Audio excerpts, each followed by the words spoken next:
What up, yo? Tis I, Littyyy bro, Flacko. My co-host right here, the homie Holden, Stephan Roy. Holden, say hi, Holden. Hi, Holden. Word up. And we are the perspectives. I don't know. Are we still saying it's a pod? I don't like the pod part. Perspectives. This is our We show. just we just we Perspectives. just do perspectives. That's what it is. Perspectives. My fault. I've been gone for like a couple weeks. I've been That's true. out in the world, just letting all my responsibilities fall by the wayside. Today we have a special guest, Staten Island battle rap legend, Team Homi General, uh, Polo, Officianado, and general all around on time responsible human being with us. Peace, God. Peace, God. Peace, God. Peace, God. Yo, what's up, everybody? Yo, thank you for having me. Yo, Dub, man. Always, baby. We here. Word. Big facts. Shouts out to EO Dub, the platform that we are presently on EO Zoom. You know what I'm saying? Shouts out to the end of the week. Family. Always been family. Family for a very long time. I guess that's what family, technically speaking, is. Anyway. Yo, Isn't it peace, though? God. Welcome, yo. It's so good to have you, bro. Uh, the way we usually start out the show, right? Like I explain to people because like a majority of y'all are all like guests that are like friends of mine. So like I'm doing this show and I'm doing it with this guy over here to my left. Say hi, Holden. Hi, Holden. Right? And most people are like, who the fuck is this guy? The ones that know me, you know what I'm saying? They're like, who the fuck is this guy? So like I like to walk through like where like the origin story and shit, you know what I'm saying? And how the show came about and whatnot. And so like when I started doing the Littyyy Bros project with bro Jess, right? Um with Littyyy Bro Figaro, we were looking into getting out of our box of like people that we, Jess is an engineer. So he could have engineered the whole project himself, you know what I mean? But I was like, bro, I want you to focus on being a rapper. Fuck like being an engineer. And like I hit up the homie Merker Miyagi on Facebook and other social medias, but really Merker Studios, right? And like I had met him when I was in Montreal. And well, I had met him before then. But then when I went to Montreal, we linked up. You know what I mean? You know how we always get down. We knock on people's doors. You know what I'm saying?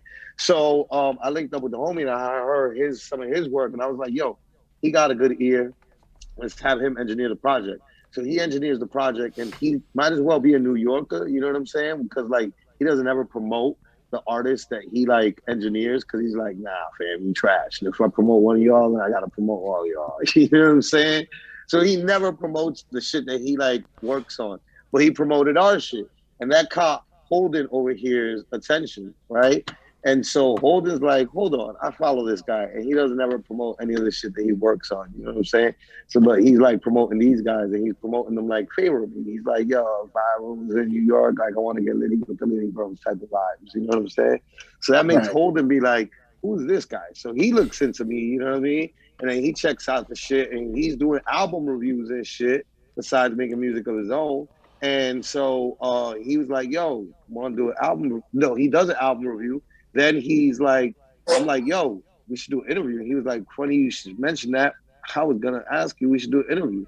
And then I did the interview, bro. And I swear to God, I felt like I went to fucking therapy because I fucking talked about a bunch of shit on camera that like I've never talked about, like, which is just like my life growing up, which is like so weird that we're like artists and we never talk about shit like that. It's always like the latest event that we did, maybe, or like the last battle we had, or like the battle we're gonna have. But it's never like about you and your life and shit. You know what I'm saying? So like Sure. immediately, typical New Yorker that I fucking am, right? Like I'm like, hey, I just stumbled upon a dope thing. I'm gonna fucking like put everybody else that I know onto this dope thing. So I was like, yo, you know what? We should do a show together. And I'm introducing my friends, and you can talk to them, you know what I mean? And ask them about their lives. And then I find out about my friends, things about my friends that I didn't ever know because we don't ever talk about our fucking personal lives with each other. We're just always like, like gangs or some shit. Like we just talk about like surface level shit. How's the family doing? How, you know what I mean? Like which is just like, it's not surface level to us. It's what really matters to us, right? But it's also like, hey, but what about your past, bro? But also, like, I think that with us, the way that we come up, like, that almost feels like narc shit. So that's why we don't ever talk about shit like that. That's true. We don't ever, like, be inquiring and shit. You know what I'm saying? Like, but this is a great, fantastic way to, like Flacko said, no, I'm saying, like, 18 times in that little segment. 18 and while times. I do know what he's saying, most often when y'all drop that "nah, I'm saying," I'm like, no, sir. I do not know what you are saying. I'm from Montreal. It does not make any sense to me what you just said. yo, shouts to Montreal. Shouts to Jess James. Shouts to Montreal. Shouts to Figaro. I love that dude, bro. Love him. Come on. You know what I'm saying? He's one of my day ones in this. You know what I'm saying? Where I,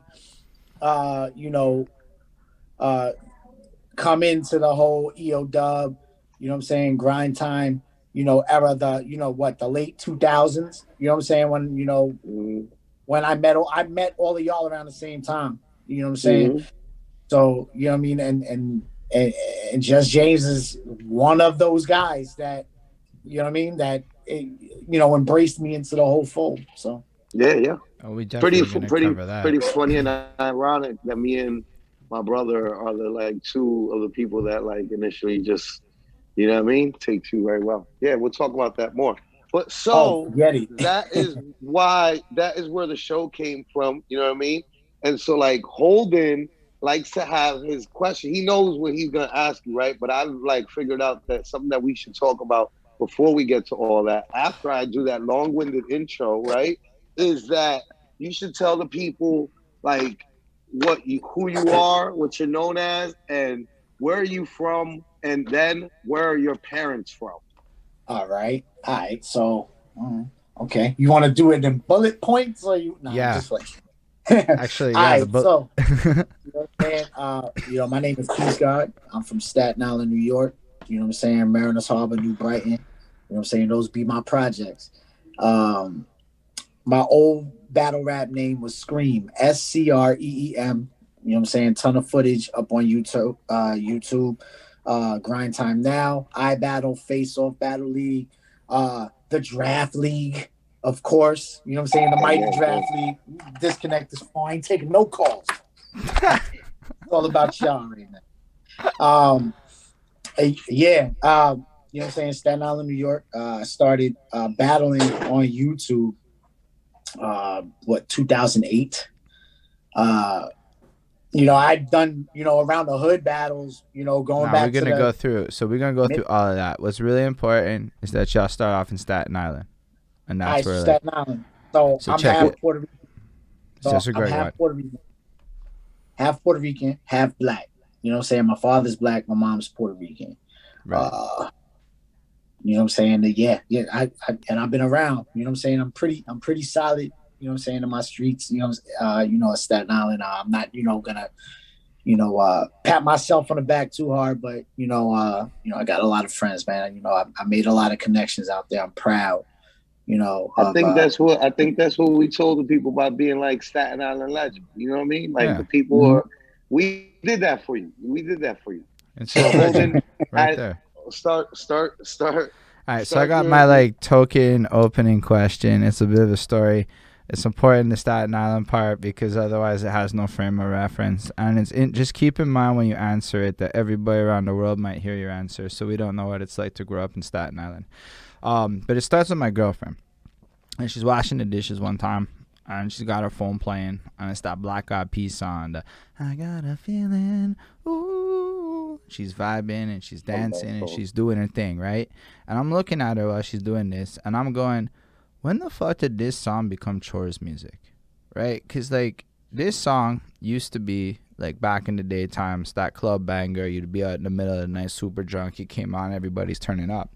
10 years or so goes by, and now this is a song that we put on, maybe it's in traffic, maybe we do an exercise, maybe it's chores, but it's a song almost to bring us back to these times in life, because as the time has gone on, the song hasn't changed at all, but the context that surrounds the songs has evolved so much that we have put it into this new category as we have entered all these different ventures due to age, which got me thinking about the little 20-year-olds and how they're turning up to all this stuff. Now, I have no idea that this is going to be their chores music. And they also have no idea that what they're listening to is our chores music right now. Like, people are turning up to whatever the fuck they're listening to while washing dishes. And that's a wild thought to me. And the reason I think about that is because music has this like evolutionary component as our lives like change, and it kind of moves with us. And like Flacko touched on a bit earlier, when we think about our own musical journeys and the way that we approach our careers and stuff, so often it starts in this like adolescent era. Like, yo, my first favorite rapper was this, or I started writing at this age, and it's usually like 12. And it's like all this kind of stuff like that. And all the interviews reinforce that. But if you really think about life, right? There's a good chance that you were born in a hospital or some shit, and there was music playing in the room, and already you were absorbing some vibes and whatnot. And as we were little, there's so much that impacts us. Like, I can remember being like 5 years old, right? And they got these gray boxes in the apartment. My daddy's got the tape decks, the amps, the fucking radio thing, the fucking wires going to all these different speakers and shit. And he would be busting his Led Zeppelin tapes and shit during the daytimes. At night, we had that club music straight from the clubs of Montreal bumping through over the radios. My mom, she was more into discos and musicals and love songs and all that kind of crap. But either way, all of this was going on. I'm like 5, 8 years old. All this shit, I have no control over the music, but I'm still listening to all the music. It's still influencing me. It's still impacting me. And then my whole thing picks on. So with all that, I was hoping you could bring us back to the youngest peace god that you could remember being, and tell us a little bit about what it sounded like to be you, the vibes and the energies of the youngest ages you can remember. Well, all right. Well, the first rap song I probably fell in love with is probably going to be I'm Bad by LL Cool J. And you heard, you know what I'm saying, there was other rap, like rap wasn't, there was no form to it. Back then, was this 86, 87? You got a couple of rap songs. Hip hop was not on the radio until after 9 o'clock. Right. I think everything else is, pretty much R&B, slow jams. And I don't think people do a lot of slow jams no more. But, it was a lot of R&B, 98.7, 107.5, R&B, disco shit, which was before that. Then, hip-hop gets on the scene. And, that's young people's music at the time. So naturally, we all, kind of gravitated to that. But the memorable song I fell in love with was I'm Bad by LL Cool J. I'll put Lottie Dottie as a close second, though. And like, how old are you when you discovered this? I was probably about 8 years old. I was in second grade. That's wild. What about your parents? What were they playing in the house? So like, if you run it back like before you discovered that. My father was like a lot of he liked a lot of R&B. I think they both enjoyed a lot of R&B. Your Tina Marie's. You know what I'm saying? A lot of soul and R&B a lot of music, like a lot of old soul and R&B music. Yeah, absolutely. I'm not mad. Like like my parents did a lot of like Latin music, but then when we were in the car, it was always like, the stations that played those joints, like Pat Benatar's and the fucking and the like Melissa Morgan's and the like, just that R&B station. I think it was WBLS. Yeah. Yeah. Yeah, a lot of Phyllis Hyman. You know what I'm saying? Roberta Flack. You know what I'm saying? Gerald Pepsi Riley's, and you know what I mean? You had Gerald a lot Pepsi Riley, yeah. Next thing you know, they're mixing it up with the hip hop generation. Now you got your Full Forces and your Lisa, you know what I'm saying, and Cult Jam and Samantha Fox. You know what I'm saying? Like Lisa and Cult Jam. Now you do look at the sis Danny over there, like she's like, yeah, Lisa and the Cult Jam. I feel like all women that grew up in New York City fucking loved Lisa and the Cult Jam, by the way. I'm not like, my man alive. I don't think I've ever heard that name one time in my life. You should look them up because they got hits. Like they got like They got some like real hits of the era and shit. Sure. I mean, I'm pretty sure you heard of Gloria Estefan and the Miami Sound Machine. Like, Yes. They were blossoming back around that time too. Yes. I think that's more of like a polish, a universal. It's the same love, right? On an urban level is Lisa and the Cult Jam. But, America-wise, the whole Latino community, I guess, would kind of draw themselves to a Gloria Estefan. Gloria Estefan, yeah. But like for specifically the New York community, the like Lisa was kind of like she was the Gloria Estefan, I guess is what Peace God is saying. She's like the Gloria Estefan of like New York City, and like definitely women love Lisa and the Cult Jam. That would blossom into a Brenda K. Starr or a Lizette Millette. Now you're working into your 90s and stuff like that. So, but that's basically it. Like there was not a lot of variety. There was not a lot of hip hop variety. I mean, it's not even just hip hop, right? Because like at the end of the day, it's still your life and your story and the stuff that you experienced, right? And a lot of times, like most people, now younger people grow up with hip hop from the time, but like most people I talk to above, let's say the age of 28, did not have hip hop until they were older, right? It wasn't normal to have like hip hop, especially if you're a kid, because parents were cognizant of the lyrical content. So it's like, when you were young though, were you into like singing, dancing, drawing, that kind of stuff? Like, did you have any hobbies or anything like that? Nah, I was more into sports when I was little. I was able to, just kind of keep up with dancing, as far as what the trends were. All of your WAPs and, I'm saying, the Roger Rabbits and all that, madness. But when it was time to kind of like, I'm not a merengue guy, but I'm a bachata guy. And it's not, that's not music that I grew up on. I just kind of learned how to, dance because I think it was a necessity. It was just, it was easy to pick up on because all of the older folks were able to do it. Break dancing, you know what I'm saying? And I'm just talking about fundamental break dancing. I'm not doing, windmills and, spins on my head, but pop locking and you know what I'm saying? Your basic scrambles and all of that stuff, I can do that for sure. That's wild. And that, because you're growing up at a point when that would have been more like in the streets happening, quite literally, right? Yeah. Yo, what's that like? In the streets, what, with dancing? Like when you're growing up in this whole vibe of hip hop, right? And not everyone, and especially with the time frame that you're describing, that's like super inception points back when the way it's been described to me, it was just the thing you did. And that's wild to me. I'll tell you this, you know what I'm saying? In the early 80s, you got people outside. You know what I'm saying? Outside. Everybody in the hood is chilling. People know each other. I'll tell your father means something to you. Yeah. Like, but when 84 hit, crack hit. And it's just a 180 on how, you know what I'm saying, how the streets were. Everything just became dangerous. You know what I'm saying? How educated you are that you know angles. I don't mean to sound cliche when I say it, but 180, I messed the angle up. No.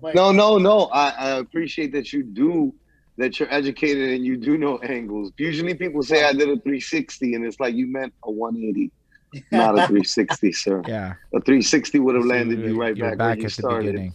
Exactly. But you know what I'm saying? 83, everybody's outside, all of the things that I had mentioned before. Once 84 comes around and, crack hits the community, it just gets dark.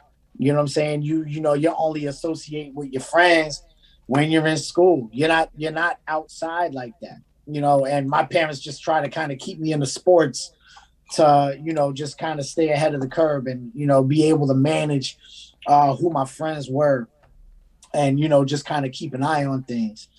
What sports? Yeah. I'm a baseball, soccer. Ooh, you played baseball too. is lit. Yep, I played base. Yep, absolutely. Second base catcher, a little bit of that, but mostly second base catcher. I played fucking right field. You could play. That means that you were righty. You caught with your right, like uh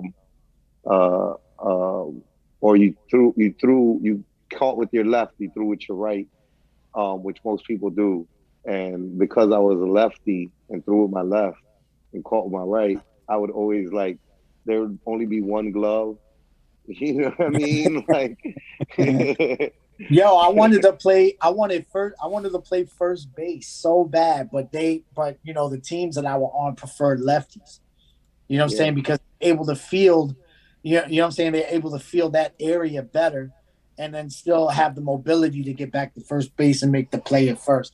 So, you know, that I'm not. I really haven't kept up on that's something that they do now, or if it's something that they've managed around. But I wanted first base, and so, you know, for like 3 years I tried to get it, couldn't get it. They, you know, put lefties on there, and it's not just one guy who was good at first base. They tried to, you know what I mean? They managed keeping lefties on first base. Fact. What are you gonna do, right? What you gonna do? So baseball. You said some soccer. What else? Basketball. For sure. And my father was my coach until I was about, 10 years old.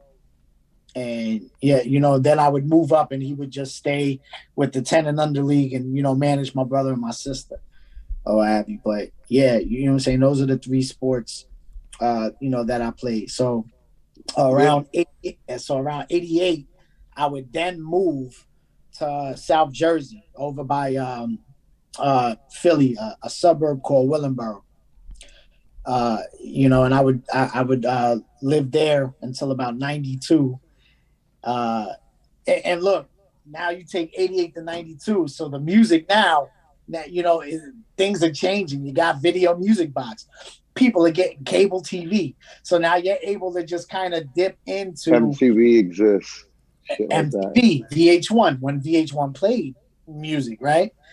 But now you're having a little bit more variety. Hip hop is on the radio in the daytime. You know what I'm saying? So now all of us, you know, around our age group, we are in hip hop at ground level, more or less, right? It's not just something that was a party before and now you got to go back to R&B. You know, our generation of hip hop was more ground level.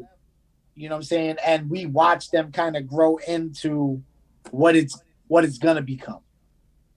You know, so from 88 to 92, still with the sports, all of that stuff. But, you know, my parents are still working in New York and, you know, to pay for the house they bought in Jersey. So I got no supervision down there, bro. You know what I'm saying? I'm kind of left to figure it out on my own. And I just gotten into all types of fucking, you know, craziness, man. You know what I'm saying? As far as school goes, as far as messing around with girls, as far as, you know, doing little crimes and shit like that, you know, is bad. Not being supervised.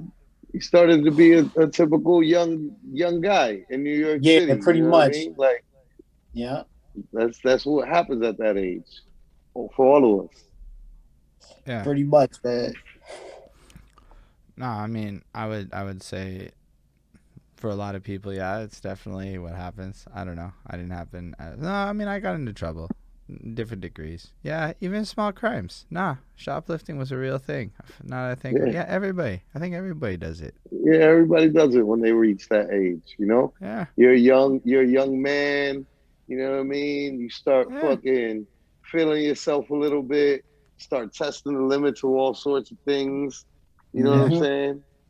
That's just kind of typical, you know? And still relying on the fact that you're still a minor. Nobody can really, like, you know, put hands on you like that. And, you know, people don't want the headache. You know what I'm saying? You know, give me my shit back and, you know, get the fuck up out of here. That's pretty much it. But, you know, that's what happens in life. And then we get older. But yeah, so like during this phase, like I know you said you started to get into hip hop when you're like 8 or around that point. So do you at that as also desire to start like writing or anything like that, or is it just like as a fan of it all? Nah, not really. No, not at that time. No, I did come up with like a little moniker. You know what I'm saying? I used my first and my last name. So my very first rap name, I guess you could get, it would have been Double UV.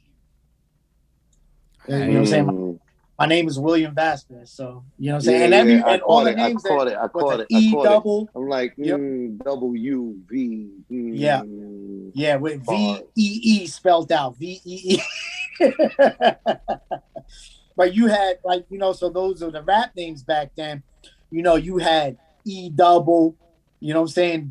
Yeah, there were a lot of You doubles. know what I I mean? was You know what it was now. before I like was given Dutch, I was trying like and I was like drawing and like you'd put clothes on like your character at the end of a piece and whatnot, and I was always the guy that had like a character at the end of his piece, and like the clothing line was like double R because my name is Ronaldo Rivera, so it's just Got like it. double R. It's back then the doubles were super huge, super Right. huge. Everybody was double. If you had a reason for your double, I like the double U V. I like Mm, that. That's nice. double entendres. Aha.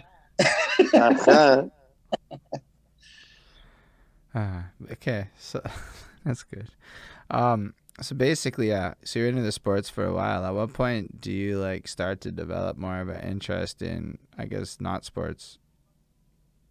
All right. Well, uh, but when I came back to New York in 1992, you know what I'm saying? My parents, they were divorcing. My father got locked up. You know what I'm saying? He would, go away to prison and stuff like that. So now my mom's a single mom. I'm pretty, pretty mad and bitter. I'm going in the eighth grade. I got to come back in the eighth grade to what I'm saying, to a school with, minimal friends from my old neighborhood.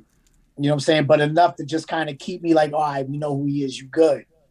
What I would then start doing is, shoplifting from stores and shit like that, or taking people's hats or simple shit, Jan Sport strings. I I bet you remember. both. I was about to say. I bet you both those other things before you said JanSport strings was all Polo, shoplifting Polo from stores, Not yet, not snatching yet, Polo hats off of people's heads. not yet. It was Macy's in Kings Plaza Mall. I came out with two pairs of Levi silver tabs. Like that's like Silver the tabs first, was like huge. My guy.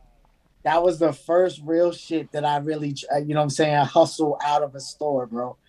Our clothes are all oversized. So what I did, I just kind of wrapped them around my waist, but have like the, the part where the buckles and where you fasten in the Now back. you're So it's teaching. kinda, Now you're teaching the young next generation how to boost propers. not trying, man, I'm not trying to do that. But that's what I did.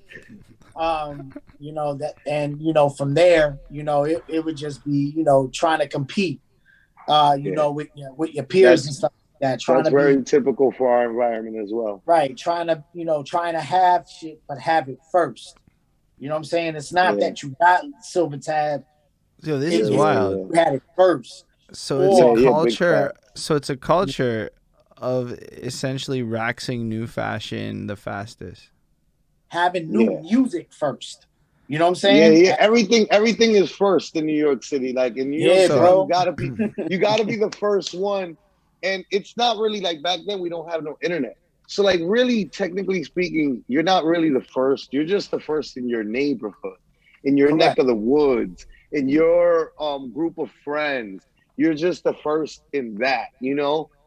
But like really there's already clearly other people in other places doing the same thing, which is why these things even exist like that, right? Like they're being successful products, and like they're like, okay, now we got to put Levi silver tabs everywhere. You know, it probably starts in the Macy's in Herald Square, which is their flagship store, And the next thing you know, they're like, oh, these are being really successful. We should probably dole it out to the Macy's in Kings Plaza, the Macy's in Parkchester in the Bronx, and and so on, and so like people in these neighborhoods.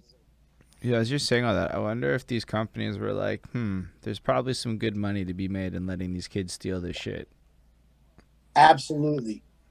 Because, like, that sounds like it ends up selling a lot more jeans down the line.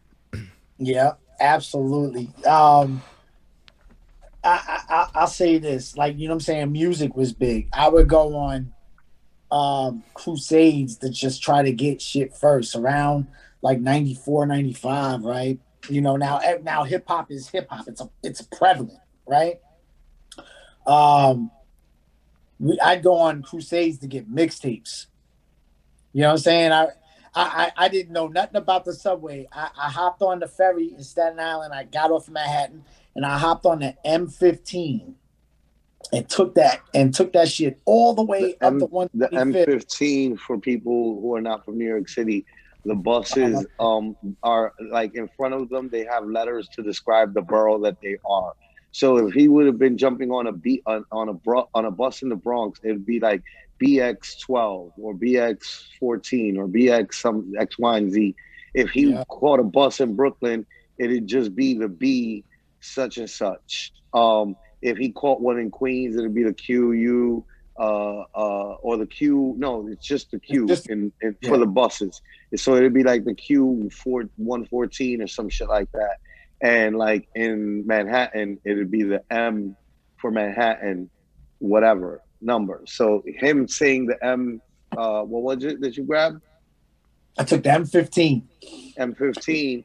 The M15 immediately lets me know, like, okay, you were like riding into Manhattan all the way from Staten Island just to like find exclusive new shit, which is very like that's rare. Rarely back in the days do like people leave their boroughs. Like people kind of like have everything that they need, especially back in like the 80s and the 90s in their borough, and like they don't go into Manhattan unless it's like for like, you know, work purposes or like family, but like rarely do you find young people that were like, oh, I was going on missions just to get music. You know what I'm saying? Like that's an elite crowd. Yo, so check this out. I get on that, you know, I take it all the way to 125th from the ferry. Shit took like 2.5 hours, bro. And then I hop on the BX. I think it was the BX 45 or something like that. And you take it into 3rd Avenue and 149th. Mm-hmm. That's you know what I'm saying?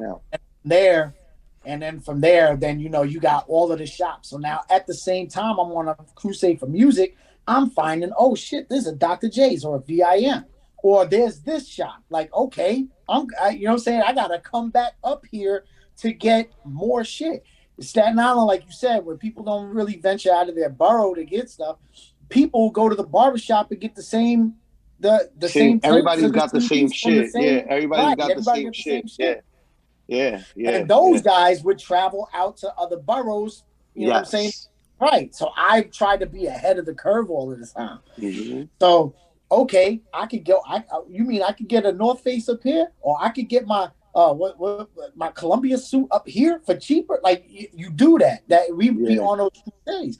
So it's just kind of all. Which, by the way, I don't think that like actually like that is a super classic New York City right mentality of like, if I can get it cheaper. But like when you think about the time that you put in, you know, to like go in to get it, and time is money, technically speaking, it's like, was it cheaper in fact? You know what I mean? But it's like, nah, yes, because it was cheaper, it was a worthwhile time spent, and I discounted my time, sir. So yep. So after like doing that for 3 times, like, you know, I decided to read a subway map and learn the subway. Man, I'm back on the 5 train. I'm back down by friggin' City Hall in Bowling Green in like 30 minutes, man. I'm cutting my trip. I was gonna say, when you were talking that initial story, I was just like, the horror. Like, oh my God, why are you taking buses all through Manhattan? Manhattan's so long. like with like the blocks. It's like you could have jumped on the train and saved yourself like at least a half hour, you know. I didn't know. But yeah, you're saying, you're giving me the play by play to the point where you're like, this is like, but this is very back in the days, New York centric, right? Where like you learned a bus, like we learned mapping. Like I was just thinking the other day, like looking at the GPS and no, actually instead of looking at the GPS, looking at the road in New Jersey and like the signage for like jumping on the interstate, and I'm just like, man, what happened to like before GPS and like when we had to like travel long distances with no real directions, you had to read like the signs on the road and you had to be like knowledgeable of how all signs worked so that you knew where you were going. Like you had to use that. We don't even care about that no more. It's like nobody cares. It's like GPS, bitch. Yep, yo, you used to have to go into either the gas station or you know what I'm saying, or whatever convenient, like a stationary store, and buy an atlas or a road map.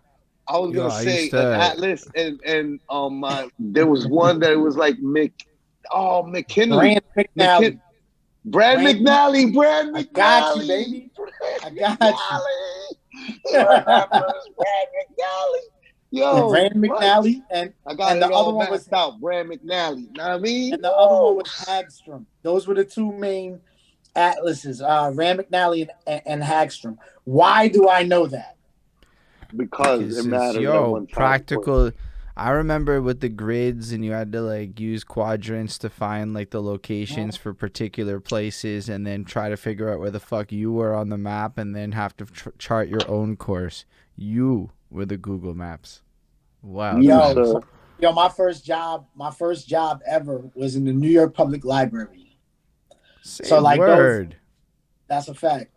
It was my after school job. By then I was having a kid. I had my oldest son who turns 27 tomorrow, by the way. You know what I'm saying? Happy birthday. Facts. He's coming with me to my battles and all of that, bro. Facts. Yo, by then, you know what I'm saying? By then, that was my first job. So like, learning, geography and stuff like that. I got pretty savvy with it. And, it just learned me how to get around to the city to get stuff. So, you're up there looking for, clothes, apparel, and you're up there looking for hip hop. And those were the two things that kind of took me out of my borough just to kind of remain exclusive. You learn where other things are. I then learned where downtown Brooklyn was. I then learned how to get to the Coliseum and got my gold fronts and a Mecca hoodie. You know what I'm saying? You would learn how to get, to certain places just to kind of stay above the curve for everybody. It's crazy. But even just to think about what you're saying, but even just to think about what you're describing, right? Like this a whole vibe where I don't think anybody's really walked down it like the way you're describing it, because I don't know that I talked to that many people from Staten Island before. I'm not gonna lie. Right. So, the whole like having to travel out of it, but it makes me just kind of picture like life. Like even with the movie theaters back in the day, like the famous players would have different movies than the next dudes, and you would have to like pick the fucking movie theater that had the movie you wanted to see. Now everything's kind of mixed up together, so it's more convenient and shit. So it's like, it's nifty just that you like don't know your own city in a sense, because you have no reason to, and except for in your case you explored it and are like, bro, I'm starting to chart New York City and shit like it's Pokemon Go. I'm like, that's fucking wild. Like, that's cool to me. Wow. Yeah. Yeah, no, it is. It's super cool. New York City that's I think what it is that like makes so many people from New York City that are born and raised here be able to kind of be ahead of the curve and like forward thinking with a lot of things, because like there's so much opportunity for you to get out of your environment. Like we grow up being able to go downtown and see all these buildings, like, and all these lights and all this shit that's just like, it's second nature to us. Like, it's nothing. Like, I was showing some people the town yesterday, and they're like looking at the lights in Times Square, like, wow. And they're like, damn, fool, you don't even care about this shit, do you? I'm like, nah, bro, not at all. I'm like, bruh, like seen these goddamn lights so many times. Every time you motherfuckers are astounded at them. I'm like, I'm trying to get paid from putting up the fucking actual like LED screens and shit. You know what I'm saying? Like, that's what I'm thinking about. You're looking at the lights. I'm like thinking about how to get paid off of like putting up the lights. You know, like, but like, you know, it really does create opportunity for you to get out of your circle. You know what I mean? And like that's exactly what Scream's talking about. Like my fault, peace God. Is talking about is like he's talking about like growing up and being like so desiring that spot of like, nah, I had this first and everybody knows it, you know? And That he like he was out this bitch like discovering the whole city, probably like wild young, getting on the train, like where it's just like, where is your parents at, young man? You know what I'm saying? Like doing whatever the fuck he had to so he could get the flyest fit and have the newest music, which is like all that mattered in New York City back then. Like it didn't matter how smart you were, how much money you had, like how like none of that shit really mattered as much as like those two things right So there. basically, if I were to re-paraphrase that, it's cool to be resourceful in New York City. Yeah, absolutely. Because like that's kind of what it is. It's that like I can out resourcefulness you. Yeah, absolutely. Yeah. That's wildly cool. That is such a valuable asset. Like honestly, super it's like valuable. a characteristic of like your city. I'm gonna go come up with ways to do impossible shit all the time. That's my like lust for life. That's fucking fresh. And so you're scooting around, basically decking yourself out with the nicest shit, mapping out New York City. And how does that like evolve next for you? Like at what point? I guess what comes after that phase of your life? You know what? You know what I'm saying? You know, it definitely creates a lot of. It gives you some visibility amongst your peers. You know what I'm saying? I think after a while, if you're the guy who's putting them on to a lot of things in terms of fashion or sharing your resources with them after these journeys that you take, I think that I think they value the sacrifice. Yeah, you know what I mean? I hope so. Yeah, no, that's definitely what happens, right? Because like that's why you become known. You know, like you become known because you're that guy that has the connect or knows about the new shit. You know, and people are like, "Yo, I need to know the guy that knows." Yeah, or who sings this? Or you know what I'm saying? Or when this drop? So you're basically Wikipedia and Google before Wikipedia and Google. You had to be, bro. Yeah. You had to memorize 40 telephone numbers. You know what I'm saying? You I do know about you couldn't rehearse. You couldn't rehearse how you socialize with people. It's either live. You know what I'm saying? It's live. There's no, I'm gonna send this girl this. I'm gonna say this little slick remark to this girl. Or I'm a DM. None of that. It's all live and direct. Yeah, we got spoiled with call waiting. Yeah, if you weren't quick with it and quick witted, it was not a good look for you. New York City is too fast, and people talk fast, and if you don't know how to like just be able to get your shit off and maneuver, you're gonna get chewed up, Right. Or the game's gonna pass you by. Exactly. You know what I mean? Yeah, you know what I'm saying? You just kind of had to, memorize a lot of stuff and shit, write stuff down. You know what I mean? We actually had to do that. Right down. I used to carry a little piece of paper with a bunch of phone numbers in it. Yeah, for sure. Call it the Chictionary. Oh my gosh. I think Will Smith. I think that was a Fresh Prince of Bel-Air thing. You know what I'm saying? He had that down the Chictionary. It always stuck with me. That's amazing. But like, yeah, Rolodexes. That sounds like a terrible thing to get caught with if you don't want somebody to find that. Bro, you don't know the half, man. My kid's mother found phone numbers in odd places, bro. Like the inside, the sweatband of your hat. Like she caught me up one time, bro. What the fuck? Yo, when I did start having, out of curiosity, was your baby mom's like Latin or some sort? Like, was she Latino. like? She's Yeah, she was from the Latina. Bronx. Yeah. From the Let me tell you Bronx. something. Latin women are fucking detectives, fam. They will find out. You could be the most saintly man, faithful saintly man, and they still don't trust you, and they're still gonna find something somewhere. Find it. They're gonna find it. You know, They're I gonna wish. find it. And look, man, you know, I'm a young man. I'm already a dad by 16 years old, and you know, I'm active. I'm visible. Like girls are supposed to like me. I wish I could articulate this then, but I didn't know how. You know what I mean? She catch me. She catch me. Fuck it. That's amazing. So you're going through all of that. So I guess like what happens after the high school era, and do you start rapping? Do you like at some point pick that up? I did little, you know what I'm saying? I did little, you know, schoolyard battles or lunchroom battles and stuff like that. You know what I'm saying? There's a young man, you may have heard of him. His name is Shaheen. You know, he's a year older than me, but you know, we happen to, you know, be from the same neighborhood. And you know, this kid, he kicked my ass once. Shaheen smoked me. I was just rapping for the ladies and trying to be cute. This kid was already that guy by 8th grade. He was ready.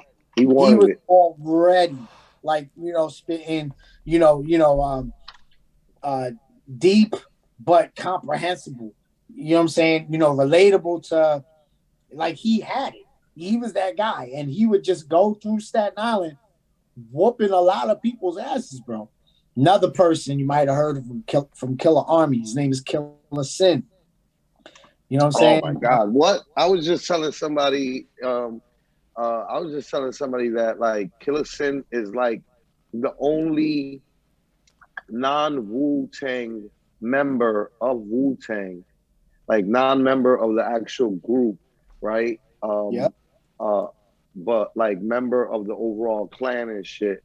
That like I really felt strongly should have like deserved a spot in the main group of Wu-Tang. Like his flow was so wet and so like just like flawless that it was like, yo, he would have been like another like him and Inspector Deck and Method Man would have been just like karate chopping all sorts of fire flows over them fucking RZA beats.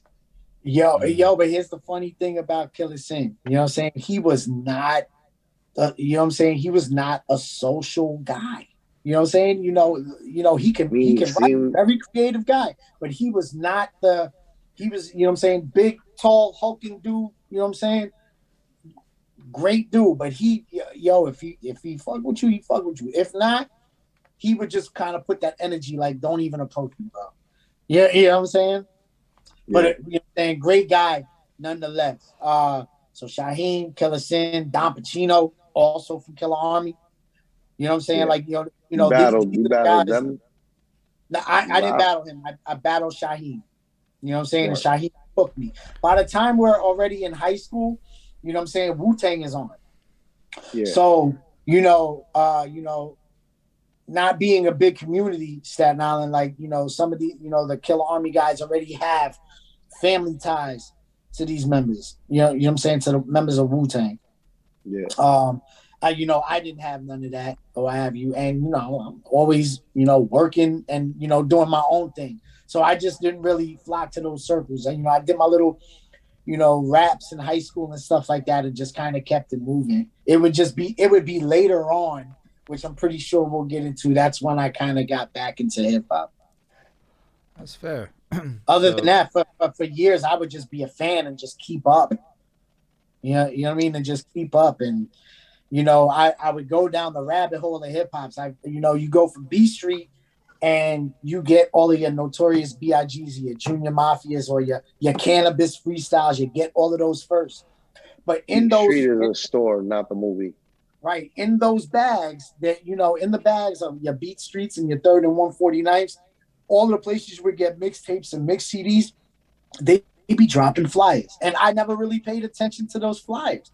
And those would be where all of your hip hop competitions, your battling competitions would be happening. And then I'd just be, I'm in it for the music at the time. But one day I start reading the flyers, and there's this place named Fat Beats. It's on West 4th. You know what I'm saying? It's on West 4th, 6th Avenue. I don't know. When you list New York places, I'm like... It's in downtown Manhattan. Way easier for me to get to. You know what I'm saying? Way easier for me to get to rather than having to go all the way to the Bronx. Yeah, downtown Manhattan is close to the Staten Island. The Bronx is like the northernmost borough in New York City. Right. And Staten Island, besides being a ferry ride away, is also kind of like the southernmost point of the city. Yeah. So, I hope I'm not skipping ahead. I'm just, Nah, right? You're doing your thing. It's great. Yeah. But then I would go to Fat Beats, and then now it's not more. It's you still have commercial industry music available to you, but now it's more focused on your underground and your up and comers. You know what I'm saying, and how they're able to put their music out. So you get to be involved in, or at least visiting the stores that ultimately are hosting a bunch of shit that goes on to be glorified later on through the annals of YouTube. All of this stuff was happening right under my nose, man. A lot of this stuff was happening right under my nose. I'd get bits and pieces here, of it, and but yeah, man, I could have been at so much legendary stuff if I just applied the effort at the time. Yeah, but life has us focused on whatever life has us focused on. At those times, I'm not sure where you were. I don't know what happened in that part of life. What were you up to during those phases? I'm working. You heard him. He said he was already he was a father. He was a father by 16. So that means he had to support a child, grow up real fast. When you either grow up real fast or you don't, Like that's how it goes. What compounded that is that by the time my son was 2 years old, his mother's mother died. So that all compounded, and you know what I mean. It just kind of it made me grow up even quicker. Right. You know what I mean, and it was just nothing but work, home life there. And then, I would just get my joys in. Being able to work, I'm able to support a family, and I'm able to still support my fashion habits. You know what I'm saying? And all of that stuff, and, get music where I wanted to get it. But, that was pretty much it for a lot of years, man, just kind of on that carousel. And then, so what ends up getting you to, break off the carousel and get back into it? What got me back into music? I was, it would be then around once I met, Pumpkinhead. You know what I'm saying? I met him. Yeah, rest in peace, Pumpkinhead. Yeah, probably around 2007. I'm dating, the woman who is my wife now, and we're getting to know each other.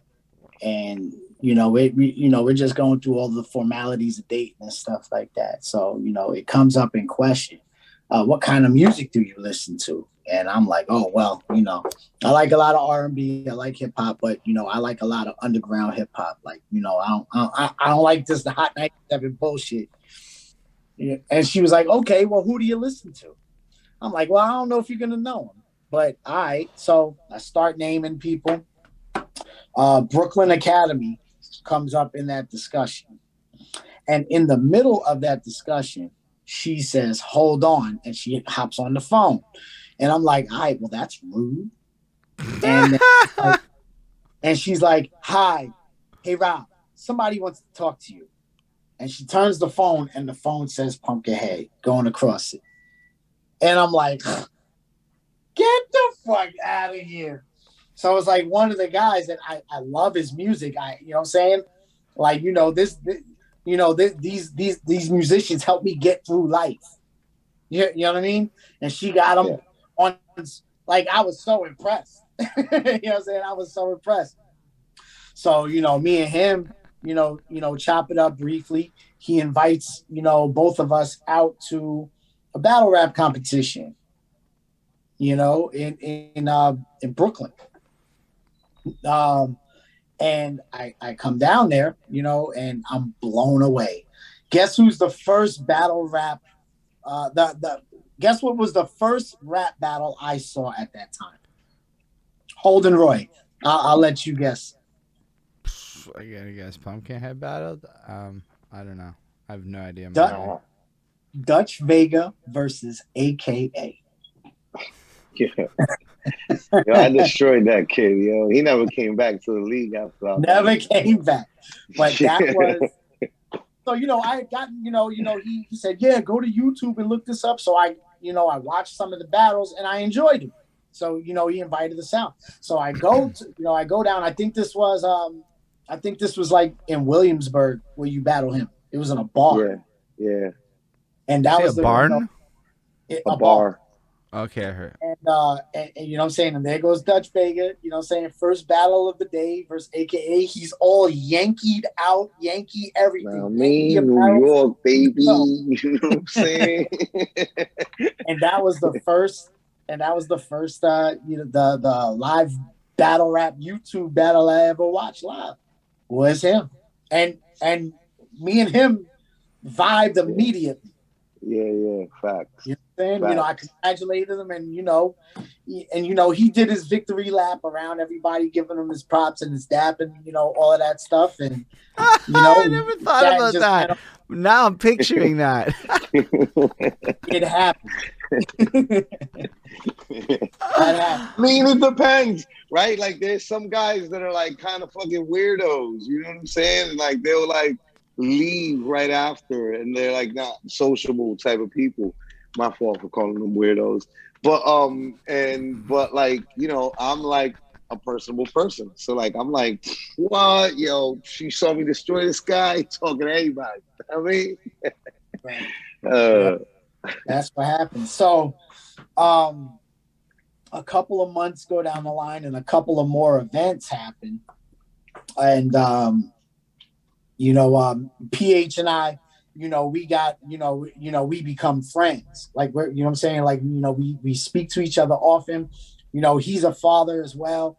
I'm a father. And, we kind of just, take it away from hip hop in a lot of our conversations. And, we built that bond on, a man level. So another battle rap event, to God, B. Another battle rap event happens, and the battle that made me decide to do it was Cobra Kai versus Newborn. Versus who? Cobra Kai versus Newborn. And at that time, I'm watching this battle. I'm sitting there like, yo, he's nice. I'm referring to Newborn. This guy, not so much. I can do this. So, so then I quietly, I put my name in the hat. And it just so happens, Pumpkinhead was living on Staten Island at the time. He's in the YMCA. He gets approached by another local battle rap freestyle legend on Staten Island. His name is Vici. And, that's how they set up the match. So the beginning of 2009 is a Grind Time East Coast event in Brooklyn. What was it? Southpaw. In Parksville, Brooklyn. The name of the venue was Southpaw. That's when I had my welcome back or / first YouTube, I guess documented battle versus Vici. And I would, 3-0 him respectfully. Yo, shouts to Beach, yo. Shouts to Beach. Yo, That's my. I watched that battle. I was super. I like to go back to like the first ones that people do because it's super nifty to see it. But yeah, it's a good battle. Yeah. And, you know, and I had been, you know, I've been in the community ever since. Yo, that was like, who else battled that day? I think I battled. No, I might not have battled. Damn, it's just so many great memories back then. After the C4 versus battles, like we'd be outside smoking together and just building camaraderie. Yeah. C4 versus Just. Young Gaddis battled. I think she battled QB. Big Cannon versus Troy Brown. Team Moneybags versus Lethal. And a couple other ones that, you know, I don't remember the main event for some reason. But for real, that is an impeccably good memory. Yeah. I try. No, not really. I did. Nah, I don't remember all of that. I mean, nah, it is because like we I'm do this a selfish, so I bunch, barely remember anything and else. like I always just remember my shit. Nobody remembers like 6 battles on the card and list all these names. Like, hold on, I can get one more out of this. People are like, yeah, it was early on. I was drunk. Yeah, exactly. I'm always like, after my battle, I'm drinking, so I'm forgetting everything. And so, but that's cool that you. And so basically, you start running that like battle circuit, and you're participating in that whole thing. Are you also interested in music at that time, or is it like just battles? Not yet. You know, at that time, you know, I'm still, you know, I'm moving up in my professional life. So, you know, making music was not a thing. Not a thing. I would just, you know, want to do my little battles maybe 3 times, 4 times a year, and just kind of keep it, you know, just kind of keep it moving. Even battle rap was viewed different then. You know, there was, you know, the merit system was still wins and losses. Yeah. You know, so, you know, if you win the battle, and it could be ugly, it could be an ugly win, but you're, you know, after that, you put a W, you got a win in the win column, you know, you graduate onto stronger competition. Also, if the public likes you or not, or not the public, but your league, your circle, you know, trust you enough, and you know you earn that faith with them, then you get the privilege of going on the road with them. You know, places like Florida, or California, or Philly, you know, Chicago, you know, places where they were actually epicenters for battle rap. It's not what it is now, where you can do you can have a strong event in Sheboygan. Yeah, you know, or Asheville, North Carolina. And, you know, shouts to Sheboygan, shouts to Asheville. You know what I'm saying? But it wasn't that yet. So people from, you know, those smaller communities, their dreams were to come to New York and battle, or go to the Bay and battle, or South Florida, Los Angeles, you know. But you had to kind of just stack up those wins. You could be a crowd favorite. Nifty. Yeah, and so you can be a crowd favorite, but if you're not winning, yeah, you may or may not get opportunities. So then, really, that part at the end where the judges are doing their bit is like super important, then, right? Like that has to be there in order to explain because I'm like sitting there and it stops happening at a certain point. And for me, battle rap journey is like I get told you're talking to Iron Solomon, and I didn't know who he was at the time. And this was in like December. So since then, I've been a little more educated on battle rap. Yeah, when we got together, that's what I liked about Holden, was that he wasn't up on battle rap. You know what I mean? Like, so it's just like yo, there's a whole new world. Yeah, well, it's been like that. And then there was like that dense learning curve, and then you get past that learning curve, and you're like, oh, it is fun, and you really like get into the sport of it. And now I'm really at the part where I really like the people who shout shit out in the crowd. That's my favorite part. Is the that was fire. That's my favorite guy at every fucking event right now. I'm not even gonna lie. Talk that fan shit. That's it, man. All that shit. It's almost like if the battle doesn't elicit that, it doesn't have the same energy to me. So like, right. But yeah. But it's fun. Like because then you start thinking about more like wrestling, and you start to understand all the dynamics of it a little bit differently. And it was like with the context, it's amazing. But to think about it from the perspective of like, I know now it's more like the internet decides, let the comments figure it out type shit. So I understand that that's how it's become. But like back in the day, I'm watching him, and there's like this judge commentary at the end. That's often what it is. And you're not sure about why that matters and whatnot. And then I don't agree with a lot of the judging too, right? Like sometimes I'll be like, "What? Say a word." You really? That's the they're problem. That was always they're like the problem in with the judging. moment, right? Doing judging off of some shit they just saw, and I'm sitting here all this time later watching the shit, being like, "Nah, you guys didn't catch any of this shit." Yeah, But like, you know, I mean, then it was a simpler time. The stakes weren't as high as they are now. You know, battlers, you know, might see a purse. And I'm not trying to count nobody's money, but you know, battlers might see a purse of $1,000 or $500, your hotel and your you know, your hotel and your flight. You know, that would, I guess, be the baseline compensation then. You know, it's not now where, you know, it's an excess of, you know, $5,000, $10,000 your airfare, your hotel, and comps, you know, for your peoples. You know, Yeah. and with the judging, how that impacts if people are out there, you know, losing battles who they think that they should have won, you know, a battle rapper can be like, "Hey man, you're messing with my money, bro. You're messing with my money. You might cost me thousands of dollars down the line because of fill in the blank, whatever the critique on the judges is. You didn't judge that right, or you're viewing it through the wrong lens, or whatever their grievances might be." right? You know what I'm saying? These battle rappers are like, "Yo man, you gonna fuck my money up, bro. Fuck out of here." So now a lot of people don't want to be judges, or judges are not in the building, so their safety ain't threatened. You know what I mean? They judging it from home. It's a safe space. That's a wild thought, Stills. Facts. Yeah, fair enough. So you're from the era of judging. Yeah.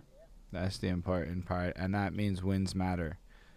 And does that mean like just okay? So if you're a battle rapper in this era, then are you like? Do you know who the judges are ahead of time? Oftentimes they would be announced on the spot.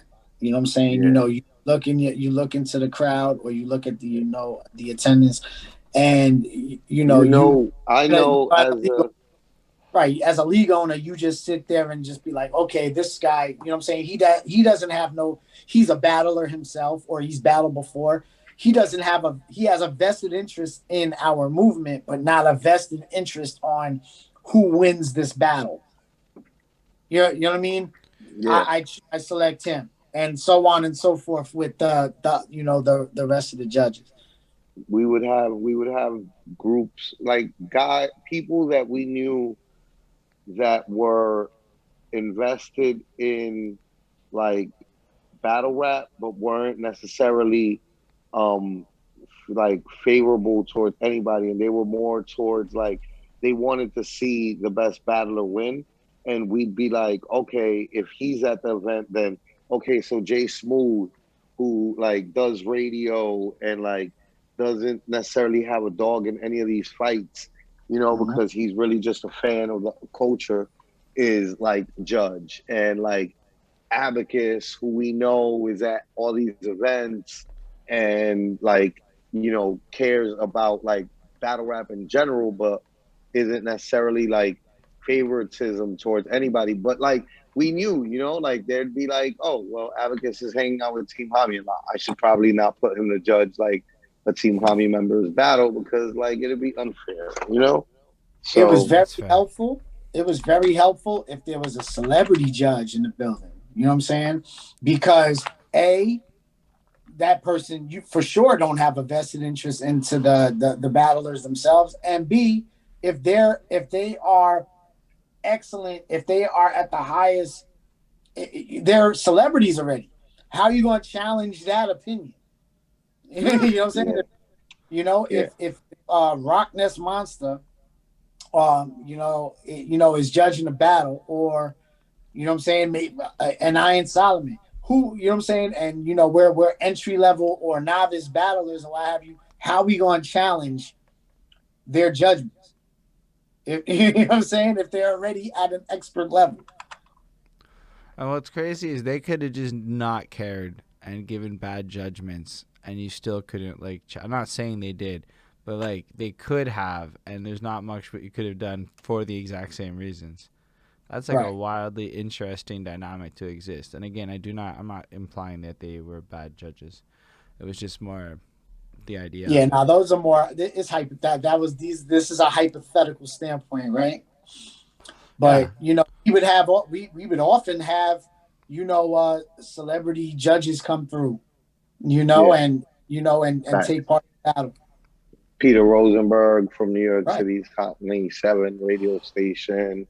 We would maybe have Rock from Helter Skelter swing by an event and judge.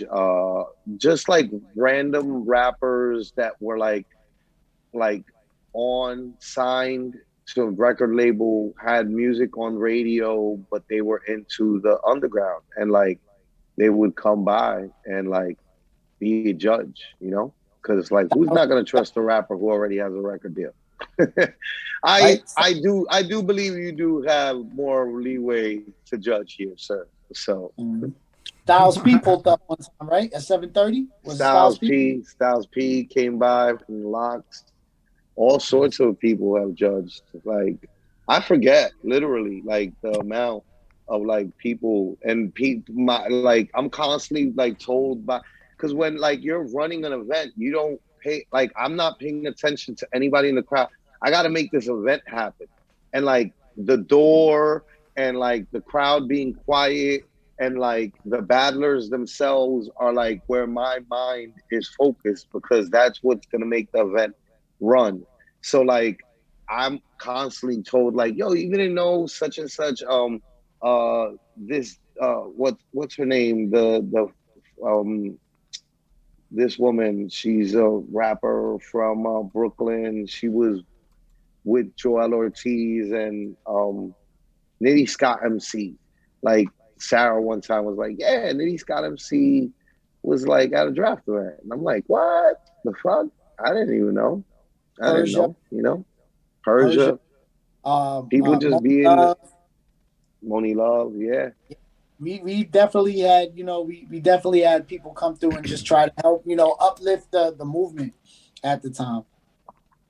Yeah. That's wild. Big facts. Lending their popularity to like what we were doing type shit. So that's such a cool thing to be like, I guess just such a part of a seminal point of battle rap history. Honestly. Yeah. Yeah. I'm happy. I count my blessings. I'm happy I was there, but I've gotten lifelong friends out of this. You know what I mean? Family. So, yeah. And so on that note, at what point do you link up with Team Homi? Daily. I mean, we don't see each other. We don't know. I mean, like back in the day times, like how did you like link up with them? Oh no, well, that was pretty hilarious. It was mostly, centered around battle rap events, and it just didn't have to be our home league. You know what I'm saying? And the home league being either the draft league itself or Grind Time East Coast. You had a couple of other local leagues like, We Go Hard, When Animals Attack, Panic Room, right? Those two out in Jersey. King of the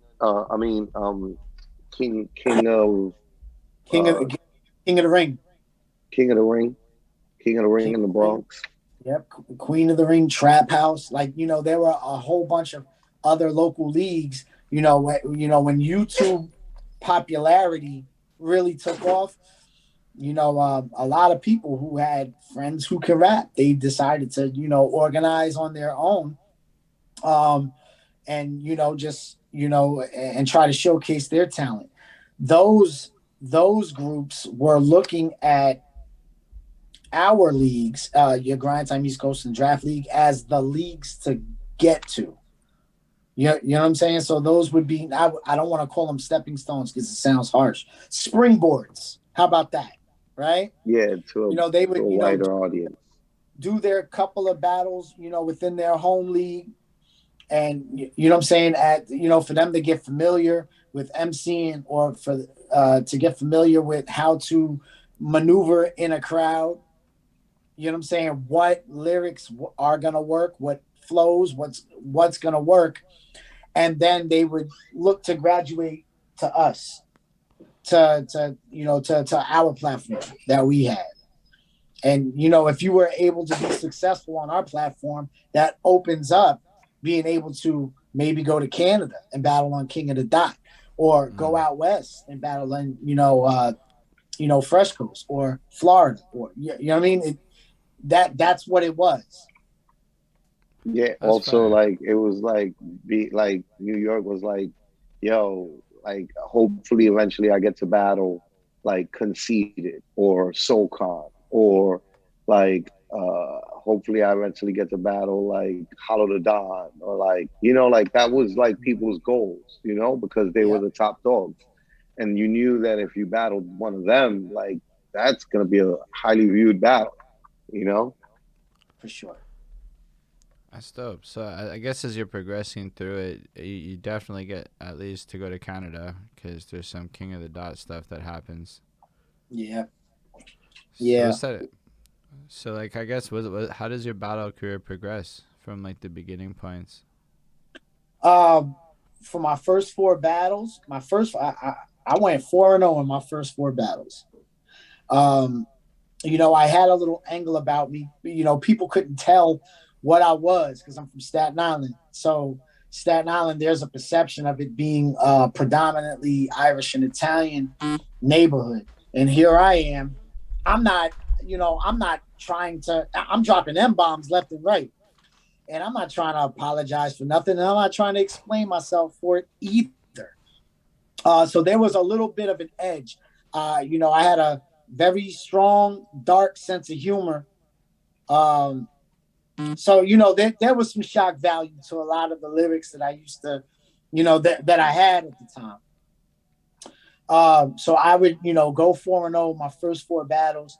And then, you know, I would make my way out west to battle in, what was it, Oakland Riot. Oakland Riot.